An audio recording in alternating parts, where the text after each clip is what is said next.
Golden State Media Concepts Baseball Podcast. We cover everything Major League, from spring training to the World Series. We've got your favorite club covered, from New York to Boston to LA. This is the Golden State Media Concepts Baseball Podcast.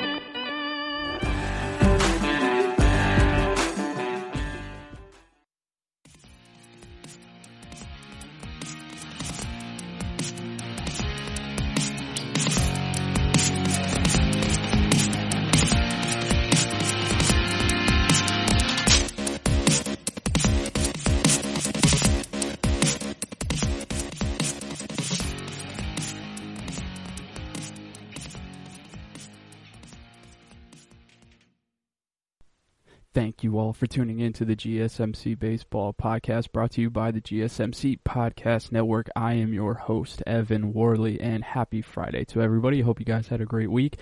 I am just getting used to the new surroundings here in Dallas. It's a way better living situation than I had in Minnesota, because I've been checking the weather back in Minnesota, and it already looks like it's going to be a rather early start to winter. They're already looking like they're going down into like the 60-degree nights, and I'm glad I'm out of there. I mean, Texas is a little hot, but I mean, I would much rather deal with 100-degree heat than negative 60-degree weather. So it looks like I made the right move for the time being. But off to some baseball news.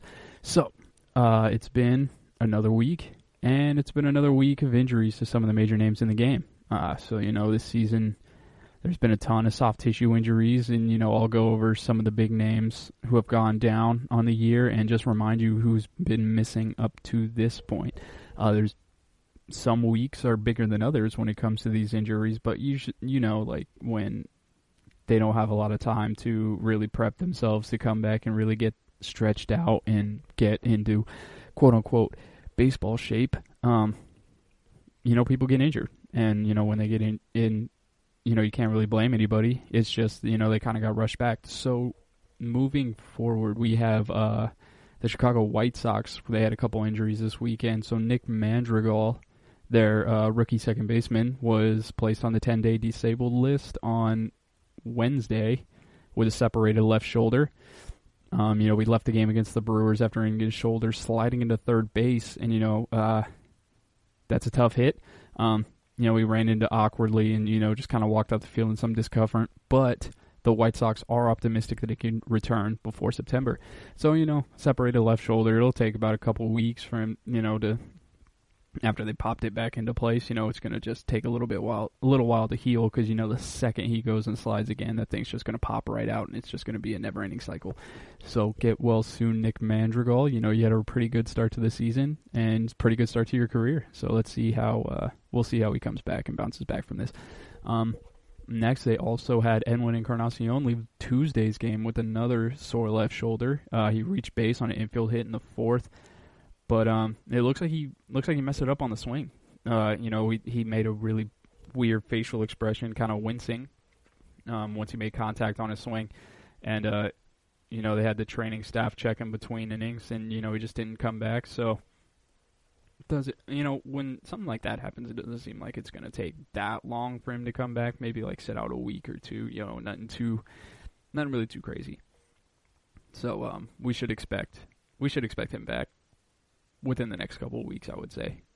I'm Chicago White Sox fans, do not stress about it at all. Now, here is the big news of the past week. So Shohei Ohtani was diagnosed with a grade 1/grade 2 strain of the flexor pronator mass in his pitching arm. Man, can this guy stay off the disabled list? It's really annoying, because he gets back right when he starts getting back and getting going, something happens again. With the injury, before it can, with that type of injury, it's going to be 4 to 6 weeks before Ohtani can throw again, or at least that's what Joe Madden said. But he doesn't. Joe Madden also said that Shohei Ohtani's not going to pitch for the rest of 2020. I get that he can pitch, and he was a really good pitcher in Japan. but if he can't stay on the field and every time he gets hurt, it's always like, oh, wait, we got to keep him for the bat. We got to keep him for the bat. Just throw the guy in right field. Like, just turn him into a right fielder. I don't see what the big issue is. You know, he was having trouble locating and everything like that, but he can, you know, obviously he's a great power hitter. You know, he was, it seemed like both of his feet were off the ground on a curveball that was breaking towards his ankles, and he shot that thing to right center. So, I mean, he has the power to make it happen. I just don't understand why they have to keep him at pitcher. It's kind of weird. You know, we took batting practice on Wednesday, and, you know, he'll be the designated hitter through the rest of the season. Coming back today. Today is Thursday, so you should expect him in the lineup whenever you hear this. You know, they're not too concerned, but still, like, if he can't stay healthy and every time something minor happens, like, his interpreter, you know, through Ohtani, said it was just a little inflammation in my elbow. He was quoted as saying, you know, if it goes down to them telling me to focus on hitting or just focus on pitching, I'll listen. But ideally, I would like to leave the window open for me to do both. Yeah, you know, you would like to do do both. But, you know, his final 3 fastballs on the season clocked in at 89.6, 89.1, and 89.7 miles per hour when, you know, before he got Tommy John in 2018, he was clocking in, you know, at the 97, 98 range. So he's lost major velocity. He was struggling trying to get his splitter, you know, located correctly. So it's like, man, just go to right field. I mean, I don't see why it's, you know, such a big thing. And even then, if you were to go to right field, you could put Albert Pujols, you know, back at designated hitter, save his feet for, you know, a few more seasons, because he looks like he has, you know, he revitalized himself, and, you know, he has his swagger back, just crushing every single fastball he sees. But that's the thing, like, you can put him back at DH, save him for longer, and then grab a new first baseman and put a new first baseman in. I mean that seems like a good deal to me, unless Brian Goodwin is just absolutely killing it for the rest of the season. So we'll see what's going on out of there. Andrelton Simmons is still recovering from a strained right ankle from July 27th. You know, Madden says he isn't really progressing as well as he would hope, and he might not be able to return until, you know, he's supposed to come off the injured list today, but it doesn't look like he's going to be coming back. So that's a huge, huge, huge loss for the Angels there. Moving on to Washington, Max Scherzer left his start, you know, following, you know, tweaking his hamstring in the first inning. And just tweaking your hamstring is, I mean, that's not a big deal. So maybe at worst he'll miss like one start. So yeah, just you guys will be fine. Scherzer will definitely be fine. You know, Steven Strasburg, he still has a nerve issue in his right hand. It was scheduled to pitch a simulated game yesterday. I didn't get to hear any news about that at all, but there's no date for when his first start of the season. So we'll keep an eye on Steven Strasburg. You know, he's out for a while. And the sad news from Atlanta. Mike Soroka tore his right Achilles tendon while trying to field his position in the third inning against the Mets on Monday. It was just a routine, you know, grounder to first. He went to go cover the bag. He stepped wrong, and he snapped his Achilles. You know, that's just the way the game goes, and it's really sad because Mike Soroka was not going through a sophomore slump. You know, he was looking just as good as he did last season, and I mean, hell, he looked better than he did last season. So, you know, that's a huge, huge, huge loss for the Atlanta Braves. The Braves also placed Ozzie Albies and Matt Adams on the 10-day injured list. You know, Albies has been dealing with a sore wrist, and it's not getting any better, so they put him on the injured list. And Adams exited Tuesday's game against the Blue Jays with a left hamstring tightness, so he's on the disabled list for 10 days. So, you know, the Braves, as good as they have been, they're starting to really drop like flies. And, you know, it's a little alarming, but, you know, especially with Mike Soroka being down and the Braves pretty much losing 4/5 of their opening day rotation, that's, you know, not ideal, but, you know, it is what it is. We'll keep it moving, and we'll keep you updated on that. So now we move on to Texas with Rougned Odor. He's been sidelined with a right oblique tightness. It didn't go well when he tried to take batting practice on Tuesday. They said he kind of, he took it really light and, stopped early because he was afraid of, restraining it, which, in that case, he's probably going to be on the DL for a lot longer, probably probably going to be until around September if he does come back. And then Montero of the Texas Rangers also pitched an inning during a simulated game on Wednesday, and he said he could be activated on Friday. So when this comes out, at least Montero will be back for the Texas Rangers. Going on to the Dodgers, Mookie Betts was out of the lineup on Wednesday, for the second straight game with a left middle finger injury. That's kind of a weird injury, not going to lie. He said this, Dave Roberts said that the swelling in his finger is dissipated some, but, and the range of motion has improved, but, with a finger injury and you can't, close your hand on the bat, you're not going to be able to grip it. You're not going to be as explosive. So that's going to be a huge bummer for the Dodgers. But, losing Mookie Betts from that lineup, it's a huge hit because he's one of the best players in the game, but, it's not going to hurt him that much. This one's going to hurt him because has been the hottest player in Dodger blue this season. Corey Seager, he sat out Sunday with a sore left quad, and then he has been playing, just the DH role, and so he has not been playing shortstop. He expects him to come back later this week, so let's see what happens there, but he's been dealing with a sore left quad, and, if they push him back a little too early, who knows? Corey Seager has been down with injuries before in the past, like a few. He's had his fair share, to say the least.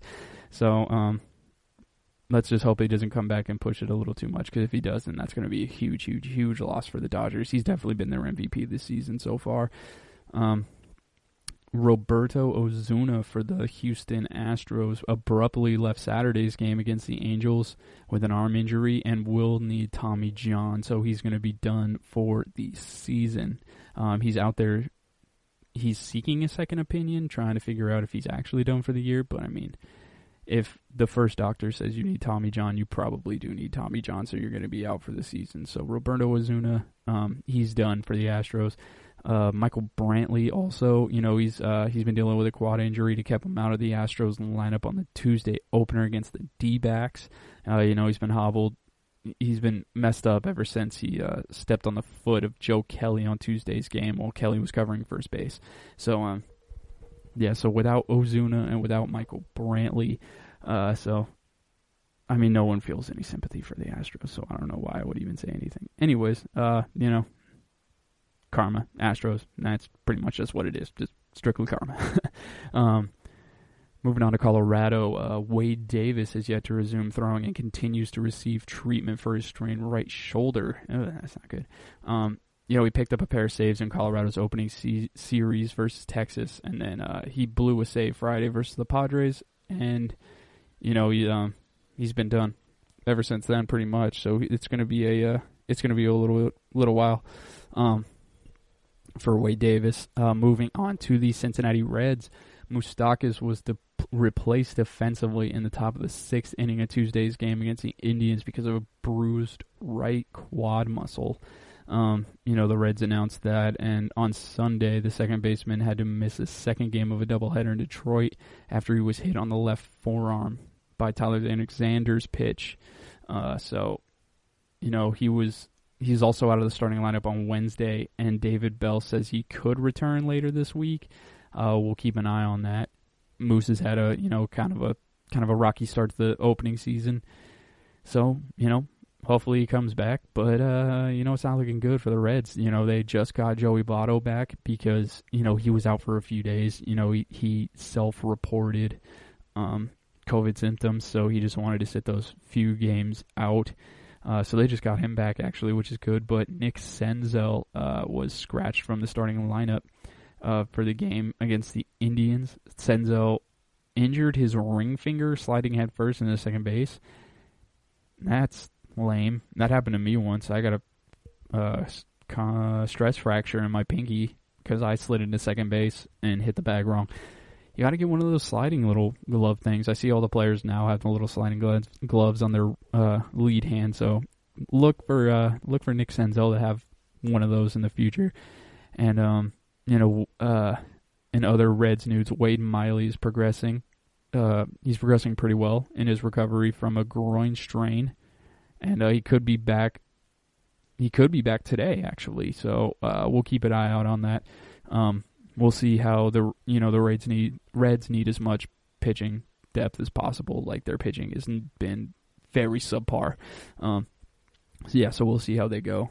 If Wade Miley comes back, they definitely need it. So hopefully he'll be able to give a little spark to the Reds pitching staff. But the way that they've been going, I doubt it. If Trevor Bauer can't spark him up, then I don't think anybody can.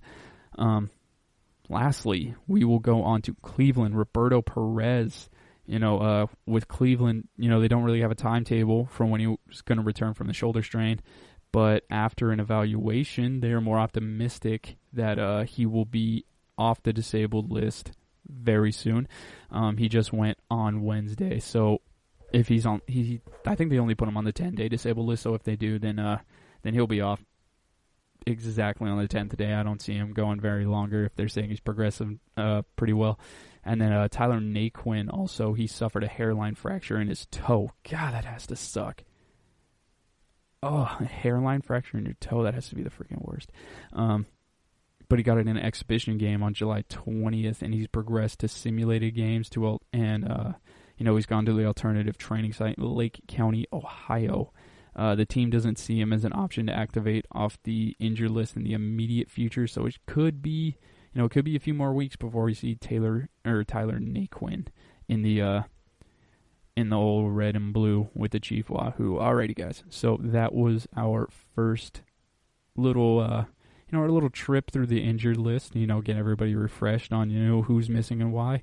And I'm going to take a quick break, and I will be right back into the new developments on the virus testing. Alrighty, guys. I will be right back. This is your ultimate stop for everything sports. The Golden State Media Concepts Sports Podcast. Should I say more? From the NFL, MLB, the NBA to MMA, it's all in here. The Golden State Media Concepts Sports Podcast. Listen now.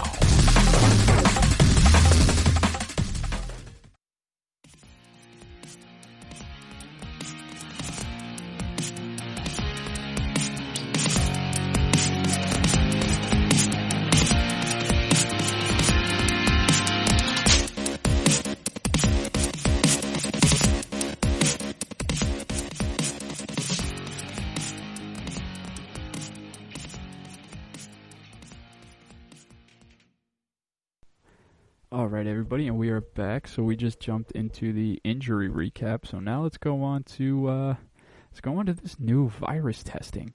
So it looks like MANfred must have heard the last episode, because he is making some moves and really out here flexing his muscles.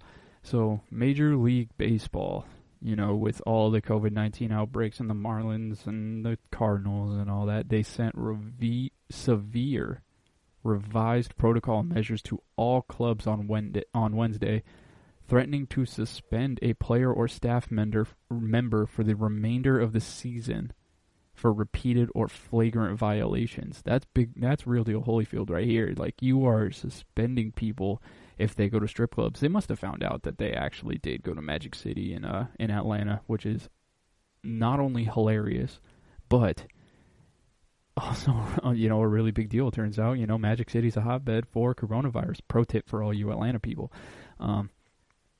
So basically, any covered individuals, whether players or club staff, who are found to have repeatedly or flagrantly violated protocols, including refusing to wear a mask covering when required or reminded to do so, and the memo reads, it also risks being prohibited from further participation in the 2020 season and postseason in the case of players subject to this cause provision in the basic agreement.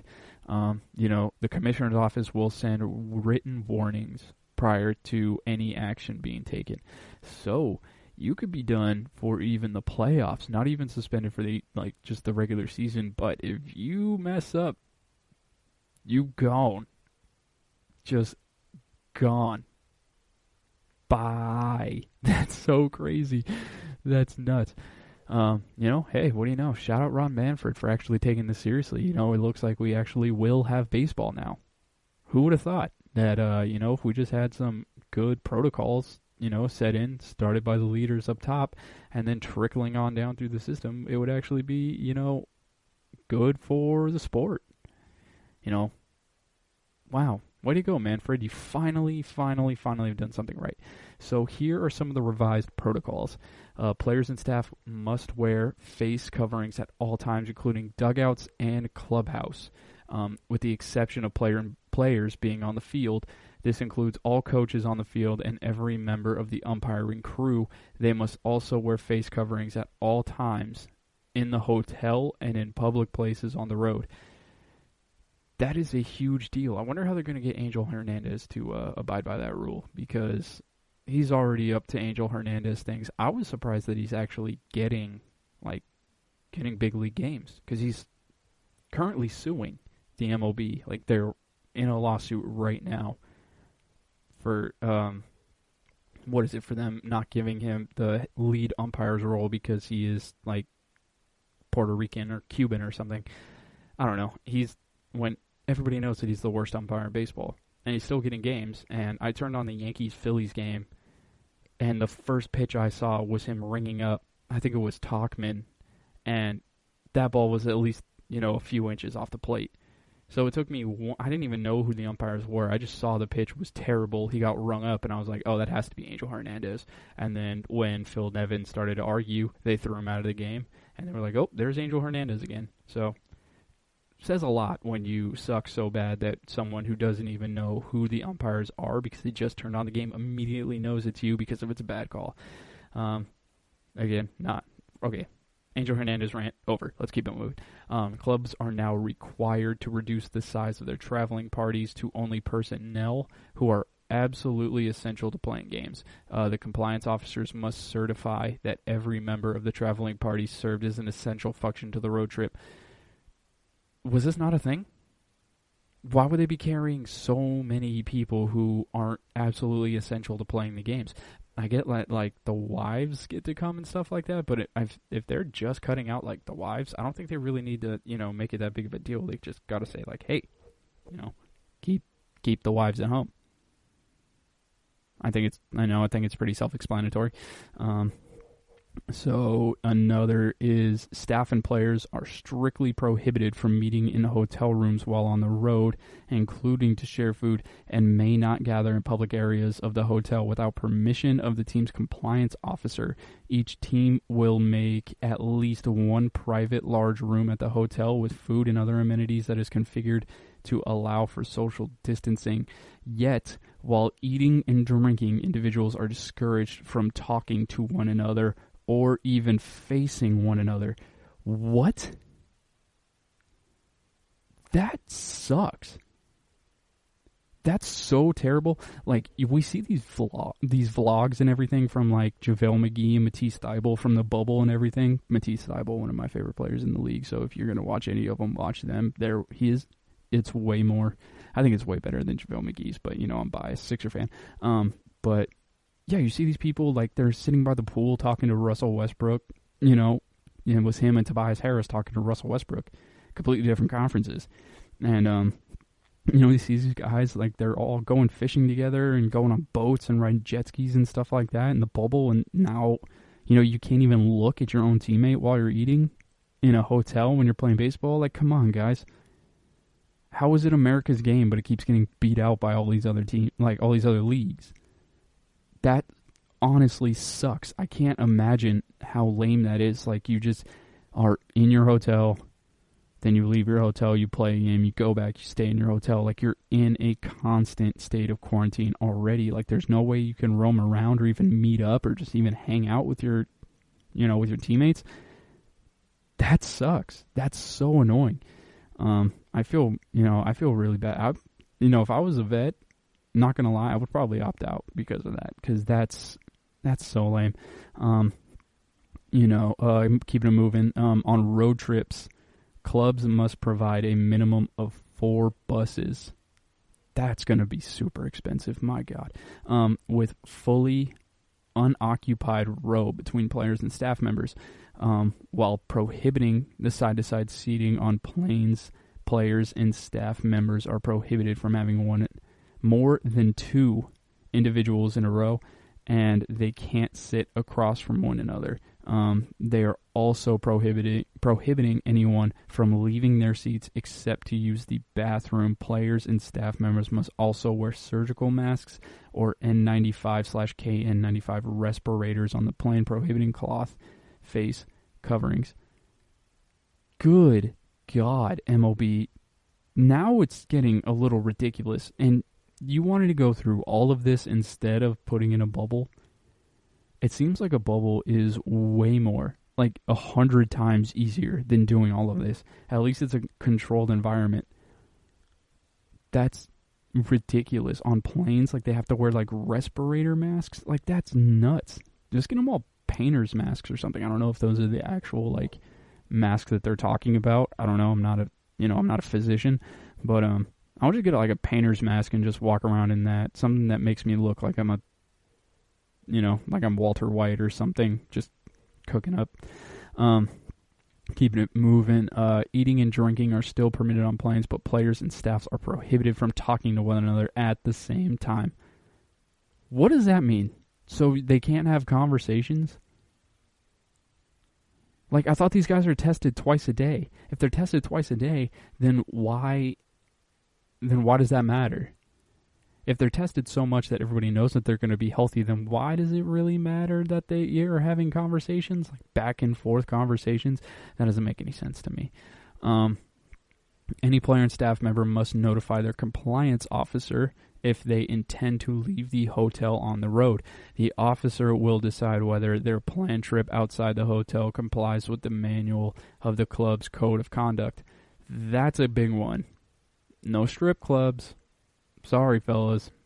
That, I know, guys. It's annoying. I don't know if you can live without it, but you're going to have to if you want to be in the MLB this season. Just wait it out until the season's over, then you can go to all the strip clubs you want in the off season. You had the time during the spring when, lockdown, when coronavirus first started and everything started to open up little by little, you had your opportunity to go to the strip clubs. But, during the season, if you want to play in the MLB, don't go to the strip club. It's kind of, self-explanatory at this point. All clubs are now required to provide outdoor covered spaces for all the visiting players and staff members to sit, whenever possible. Players, it says, I don't know why it says players twice, but players and personnel are also encouraged to eat outdoors instead of in the clubhouse. What? So if they want to eat, they have to go to the dugout or eat on the field? Or are they eating outside the stadium? That doesn't make any sense to me. But then again, none of this makes sense to me. Because they should have had a bubble. I can't stress that enough. Why didn't you have a bubble? All of this is so much simpler if you just have a bubble. It makes it way easier. Okay, we got two more. So while at home, players and staff members are strictly prohibited from visiting bars, lounges, malls, or places with large groups together. Okay, now that one's pretty self-explanatory. Like, duh. When they're at home, like, don't go to the bar. People are already not going to a bar. Unless you're in Florida, apparently. But, yeah, like, that makes sense. That's one of the few things that actually make sense on here. And then lastly, players and staff members who have been ordered to quarantine or isolate on the road may not leave their hotel rooms under any circumstance. Duh, that's what a quarantine is. Any club official who does not receive permission from the commissioner's office to end their quarantine and isolation is subject to discipline. So you have to get approval from the commissioner's office before you can leave. Duh, that's what a quarantine is. Apparently they have to spell it out for teams like the Marlins or something like that. But still, like, that's just that's self-explanatory. Yeah, I mean, that the last two actually make sense, but it's like a huge just like slap your forehead, like, hey, duh, no kidding. So MLB investigators have conducted thorough investigations contributing to the spread of coronavirus within the Marlins traveling party, and their decision to revise protocols was based on the things that they have learned. Definitely strip club, all of that. They went to Magic City, they had themselves a grandiose time. They got the virus, and they ruined it for everyone. One bad apple spoils the whole bunch, ladies and gentlemen. Just remember that. But if there's one thing that we can take away from all of this, it's that baseball is here to stay. You know, it was like at the end of last episode, I was saying, you know, enjoy baseball while you can, because any day now we could get the phone call saying that it's over. But it ain't. It's not over. It is alive and well, and it is going to stay the way it is. Alrighty, everybody. For future tips along that, you know, just check our Twitter page. You know, we do our best to, you know, put forward the best news on the Twitter platform. We try to combine everything to a one-stop shop of baseball news. Follow us on there, you know, to see everything that's happening in the moment. And I am going to be taking a quick break, and I'm going to look over the standings, because the standings look a lot different now than what we thought they were going to look like. All right, guys, give me one moment. I will be right back. Tired of searching the vast jungle of podcasts? Now listen close and hear this out. There's a podcast network that covers just about everything that you've been searching. Hey! The Golden State Media Concepts Podcast Network is here. Nothing less than a podcast bliss with endless hours of podcast coverage. From news, sports, music, fashion, cooking, entertainment, fantasy, football, and so much more. So stop lurking around and go straight out to the Golden State Media Concepts Podcast Network. Guaranteed to fill that podcast itch. Whatever it may be. Visit us at www.gsmcpodcast.com. Follow us on Facebook and Twitter, and download us on iTunes, SoundCloud, and Google Play.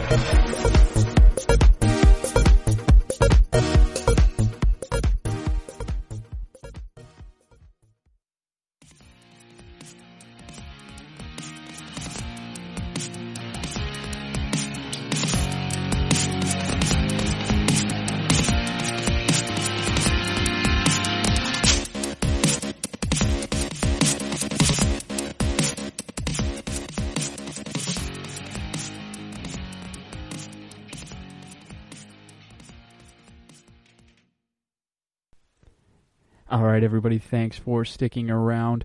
So, basically what I planned on doing for this segment was just go through the entire list of the standings in the MLB and just, you know, keep you guys updated on how everything's looking so far. You know, the surprises, the surprises, the disappointments, pretty much everything that's going on in baseball right now. Just to keep you guys updated on how everything is looking so far. So I'm going to start off in the AL East.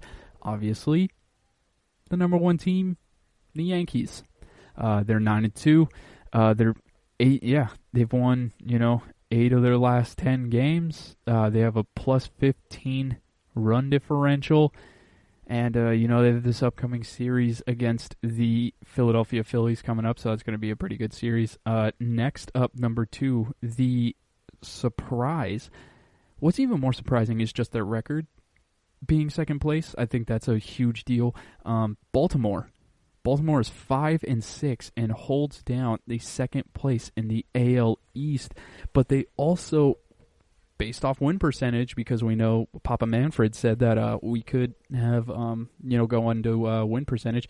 They are actually tied games backwise with the Toronto Blue Jays of all teams. So the two teams that were supposed to finish last in the division are actually neck and neck for second place. And I don't know, I find that's pretty alarming. The Baltimore, even then, Baltimore is still second place, and they've lost 3 games in a row. 3 games in a row. Granted, they've lost every single game against a team that's above 500 win percentage, but still, that's like to lose 3 straight games and still be in second place when you were widely considered the worst team in baseball. That is rather alarming. And then rounding out the bottom 2, you got Tampa Bay at 5-7, and you have the Boston Red Sox at 4-8. Now, the Boston Red Sox, without their starting pitching the way it is, no surprise there. Tampa Bay Rays have been struggling offensively. They've been terrible. They've lost every single game away from home. So, I mean, you're not going to... taking from the 76ers, as me being a 76ers fan, you cannot be taken seriously if you cannot win on the road, and that is going to be a huge deal moving forward. Going to the AL Central now, the hottest team in baseball, besides their NL Central counterparts, the Chicago Cubs, is the Minnesota Twins. The Minnesota Twins are tied for the best win percentage in baseball. They've won 9 of their last 10, including 6 straight. They have a run differential of positive 30, 7-1 at home, 3-1 on the road, 5-2 versus teams above 500. They were supposed to have a terrible start to the season, like a start to the season with against terrible teams, but 5 out of their 7 games, or should I say 7 out of their first 12 games are against teams with a winning percentage above 500. That's nice. That's definitely something. So then you got, moving forward, the Chicago White Sox are second. I knew that the Chicago White Sox would be up here in second place early on in the season. They currently hold the second place in the wild card, it looks like. Yes, they have the second place in the wild card, and they are 5 games back of, or half a game back, or half a game up. Jeez, I am dying out here. Half a game up on the Cleveland Indians. Cleveland Indians are 7-6, right behind them. The Chicago Cubs, or the Chicago White Sox, I should say, have a +7 run differential. Surprisingly bad at home. 1-3 at home, 2-4 versus above 500 teams, but a whopping 6-2 on the road. That kind of helped out with a really big series against the Milwaukee Brewers. And then they got Milwaukee at home now, so we'll see how they handle that moving forward. Hopefully they can turn that home record around. If they can keep dominating on the road, they're gonna be a hard team to deal with no matter what. Moving on to Cleveland. Yeah, Cleveland has +4 run differential. Not really good. They're 5-2 at home, 2-4 on the road, and 3-4 versus teams above 500. So they've had their struggles in the back end of the bullpen, and they've had their struggles scoring runs in general.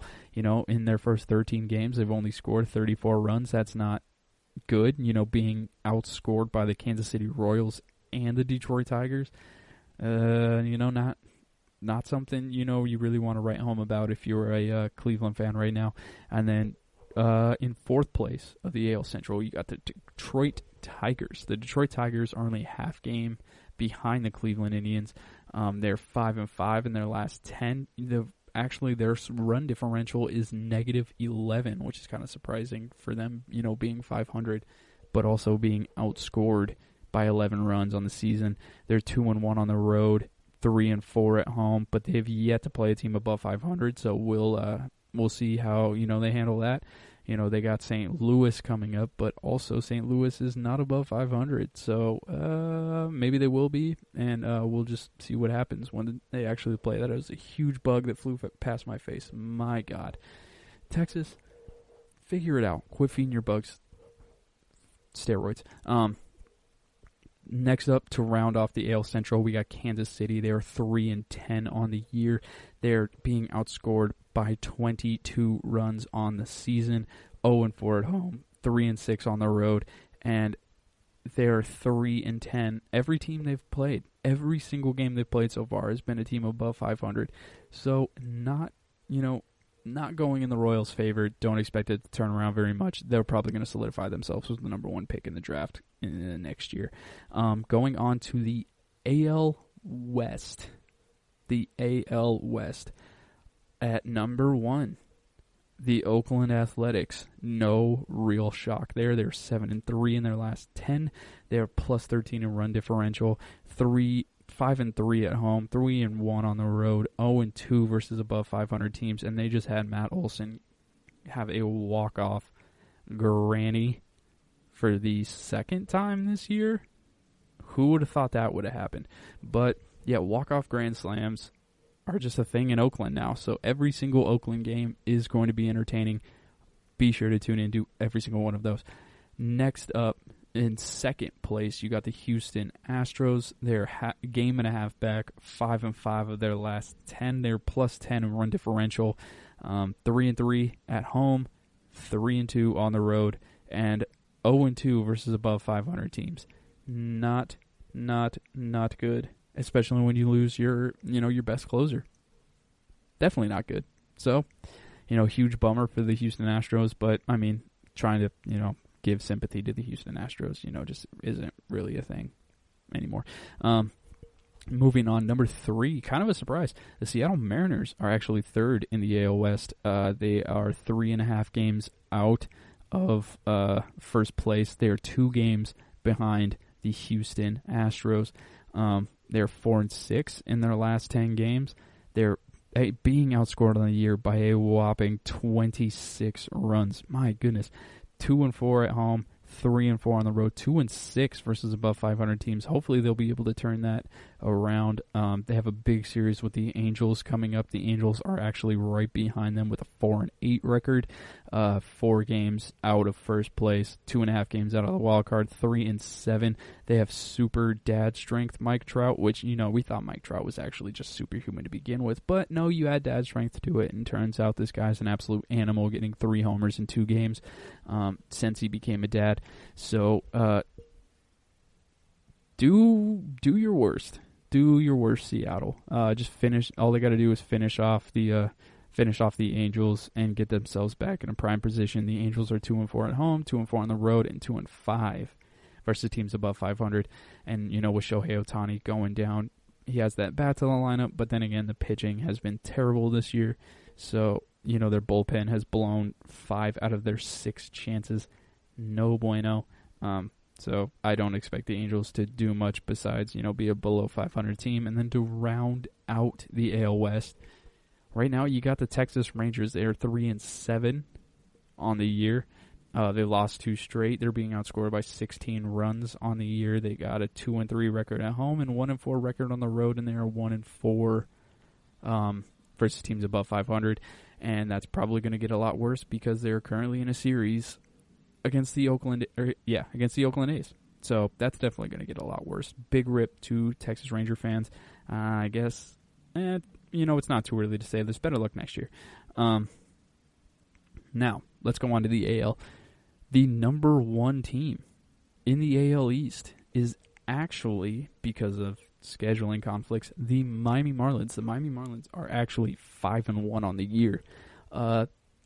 That ties them, actually, win percentage-wise, with the Chicago Cubs and the Minnesota Twins for best win percentage in baseball coming out of Miami. Granted, they have had a lot of off time. They've won 4 straight games. They are plus 8 in run differential. They've played every single game on the road. So they're 5-1 on the road, 0-0 at home, and they've yet to play a game against a team above 500. And they have a series coming up against the Philadelphia Phillies. And, the Phillies are also below 500. So you can expect Miami, the way that they're going right now, you can expect them to, keep it going and really solidify themselves as the top team in the NL East. I don't think it's going to actually, work out that way, but, it could happen. Next up, you got the Atlanta Braves. The Atlanta Braves are 8-5. They're half game out, technically, of the Miami Marlins. They are outscoring teams by 20 runs on the year, 6-2. Yeah, 6-2 at home, 2-3 on the road. Got Toronto at home. We'll see how this goes. They've lost their entire starting rotation. They've lost their star second baseman. I get that they got Charlie Culberson, but it's not looking good. Not looking good for Atlanta. Hopefully they can find somebody to give them a spark in the rotation, but it's probably not going to be anything too special coming from them. The Washington Nationals are 4-5.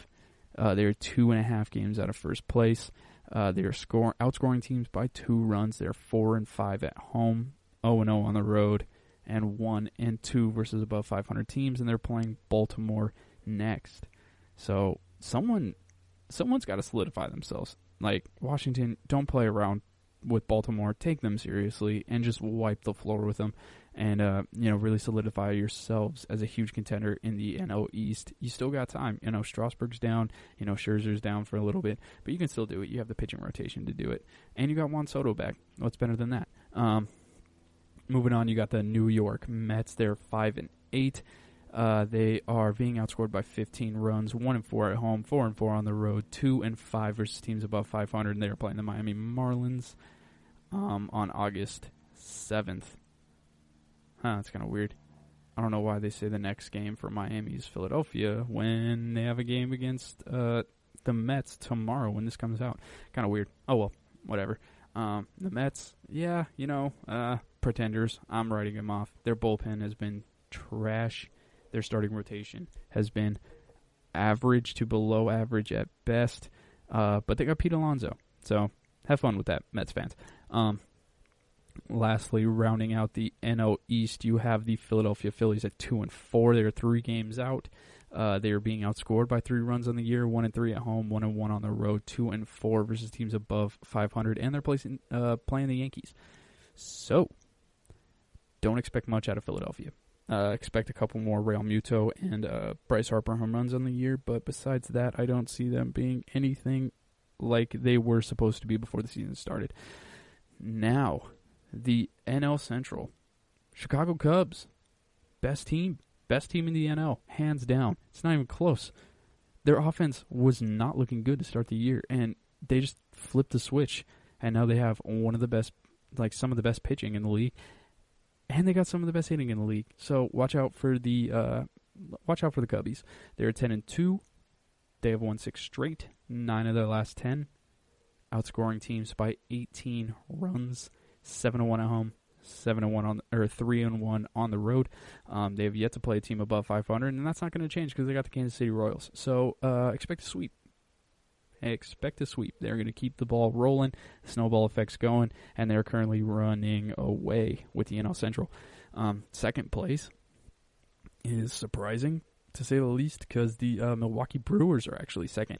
4-5 record, 4.5 games out of first place, 2 games out of the wild card. They're being outscored by 6 runs on the season. They're being outscored, and they're 4-5. And last time I checked, Tristan Yelich is not doing any better. So you got 0-2 at home, 4-3 on the road, and they're 2-4 against teams above 500. They're at the Chicago White Sox. Huge series for them. They needed to bounce back. The Chicago White Sox need to solidify themselves, so that's going to be a slugfest. You're going to be hearing about that a little later. Next up, you got the Cincinnati Reds. Or should I just say Nick Castellanos? Because Nick Castellanos is insane. They're with him just mashing dingers the way that he's been doing all year, and their starting rotation has been absolutely dominant, and they're 5-7, 5 games out of the first place, 2.5 games out of the wild card. They're only outscoring teams by 1 run this year. 3-5 at home, 2-2 on the road, 5-7 versus teams above 500. They've yet to get a break against a cupcake team, and it's not going to happen because they got Cleveland coming up still. So, not looking good for them. Hopefully they can get a little ease in their schedule and really get on a run and solidify themselves as a real contender. But right now, they've just been at a slugfest out of the gate, and it's not been working out well for them. Now you got the St. Louis Cardinals. St. Louis Cardinals are 2-3. They're finally back after their suspension, if you want to say it, just major postponement. So they are back versus the Detroit Tigers. They have lost 3 straight games after starting off 2-0. They're being outscored by 1 run on the season. So, and they haven't beat a team above 500. So, big series against Detroit. You really have to come back and, fight your way to get into the wild card, especially with its condensed season and everything. The only team with a worse record than the Kansas City Royals is the Pittsburgh Pirates. They have lost 7 straight games. They're being outscored by 20 runs on the year. They were 1-3 at home, 1-7 on the road, 0-6 versus team above 500. They're currently playing the Minnesota Twins right now. They were tied last time I checked, but it looks like this game could be over soon. Now to round out the standings, you got the Colorado Rockies, number 1 in the NL West. Who in the world saw this coming?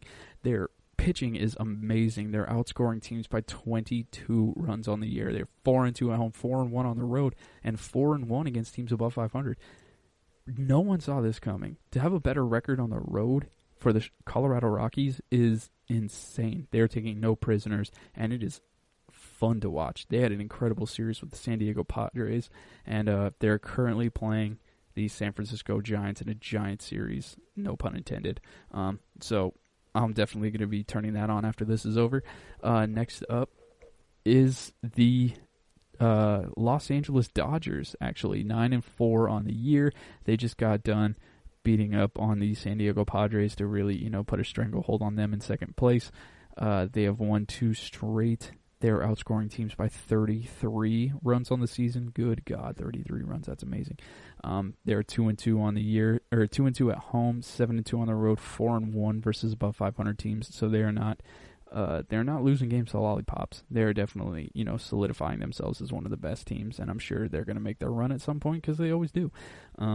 Third is my favorite team in the NL, besides the Atlanta Braves right now, is the San Diego Padres at 7-6, 2 games out of first place. They are outscoring teams by 8 runs on the season, 4-3 at home, 3-3 on the road, 2-4 versus above 500 teams, and they're facing Arizona next. Big series for them. Big series for them. They got to take advantage. They got to take control. They really do. They got to take care of Arizona and really keep themselves into the mix. So next up is the San Francisco Giants at 6-7, 3 games out. They're being outscored by 14 runs on the year, 3-3 at home, 3-4 on the road, and 4-6 versus above 500 teams. Like I said, they're currently in a game with Colorado, which I will be turning on after this is over. And then rounding it out, we got the Arizona Cardinals. Good gracious. The Arizona Diamondbacks at 4-8. 4.5 games out of first place. Being outscored by 24 runs on the year. Not looking good for the Arizona Diamondbacks. Honestly, didn't expect much from the Diamondbacks. But, at least they're putting up a fight. At least, they had a pretty big game against Houston. I think they won like 14-6 or something. Just really put the beat down on Houston. So, who knows? They could be playing... spoilers for some teams trying to make the postseason. Alrighty, guys, so that was your update on the baseball standings so far. So I'll be taking my last break, and I will be giving you the series to watch for this weekend. Give me 1 second. We will be right back. Want to know the latest in soccer? Then listen to the Golden State Media Concepts Soccer Podcast. From MLS, the World Cup, and the Premier League, we've got you covered. The latest updates, the hottest matches, and news on the league's top players. It's the Golden State Media Concepts Soccer Podcast. David Beckham scores the goal to take England all the way to the World Cup finals. Listen now.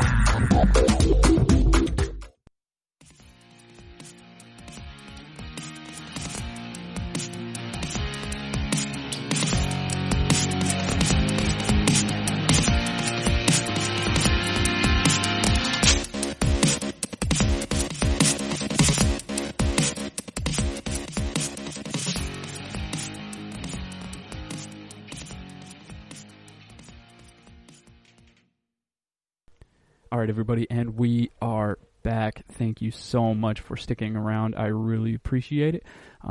As you guys are all familiar with by now, I'm going to end this episode with going over the series to watch for the weekend. We have some pretty big matchups this weekend, as we do every weekend, but this one, it seems a lot more significant. We have a lot number 1s versus number 2s, and we have some guys who are really trying to claw their way back into the division races. So let's get right into it. Starting off, my favorite matchup of the entire weekend. It is the battle for number 2 in the AL Central. You got the Indians versus the White Sox. The Indians took care of the White Sox the first time that they played, but the White Sox have really clawed their way back. They've had a good couple series in a row. They've fought their way back. Maybe they've hit a groove, and now they got them at home. They got the Indians at home. Now they've played worse at home than they have on the road, but still, the Indians at home. Someone's got to win this series. I feel like this is going to be just as big of a slugfest as it was with Colorado and San Diego. That was a great series. And now I feel like this one is going to be the exact same way, so that's definitely something that we got to keep an eye on. Definitely moving forward. So next up, we have the Houston Astros versus the Oakland A's. Someone has to win this series. Neither team has done well against teams above 500, and that's got to change. I do think the A's, since they have the home field advantage, they have the hotter offense, their best players are actually they've kind of turned it around a bit and started slugging, while, as we have all well documented, the struggles of Jose Altuve and the rest of the Astros organization moving forward. So we'll see. We'll see how they do. I got the A's in this. I definitely have the A's. I think it's going to be a great series. Really something that we need to keep our eyes on. And whoever wins, if there's a sweep, if the A's sweep the Astros, they are way in front in the AL West race. And then if the Astros sweep the A's, they go into first place. And it's a real battle. So can the A's really pull away in the division? I guess we'll find out. Now we got the Giants and the Dodgers. Now I know the Giants-Dodgers, huge rivalry, probably the second largest in baseball. Could arguably the largest in baseball. Some might argue, but I don't think it's really arguable. I think it's a solid second. So, it's a big series whenever they play. They don't like each other, never have, never will. But, the Giants have put up a really good fight against some really good teams. And, they've actually played pretty well against the Dodgers up until this point. So, it's definitely something that, the Dodgers can't take lightly, definitely moving forward, especially with Colorado playing as well as they have. So we'll see how this series goes. The Dodgers really need to take care of business at home. Let's see if the Dodgers can really pull away. That's going to be a slugfest as well. So next up, we have the New York Yankees versus the Tampa Bay Rays. Not really much on the line for the Yankees besides just completely burying the Rays where they are in the standings. Move them. If the Yankees just absolutely smother the Rays, that everyone's probably thinking that they're going to do, it would push them to last place in the AL East, right behind the Boston Red Sox, which is not going to be a good place for the Rays. I think if they get to last place in the division, they're definitely, it's over and out for them. I think they've struggled way too much on the year. It's just going to be an interesting series just to see if the Rays come out with an extra spark, just trying to fight their way back. But naturally, I just think that the Yankees are just going to just absolutely swallow them. But yeah, if just keep your eyes on I would say keep your eyes on the tickers while you're watching the other games, just to see if they're actually putting up a fight or not. I don't think this is something that you really got to mark the calendar for in any way. Next up, you have the Orioles and the Nationals. See, I see this as a big series because the Orioles, this is their first test against a really good team.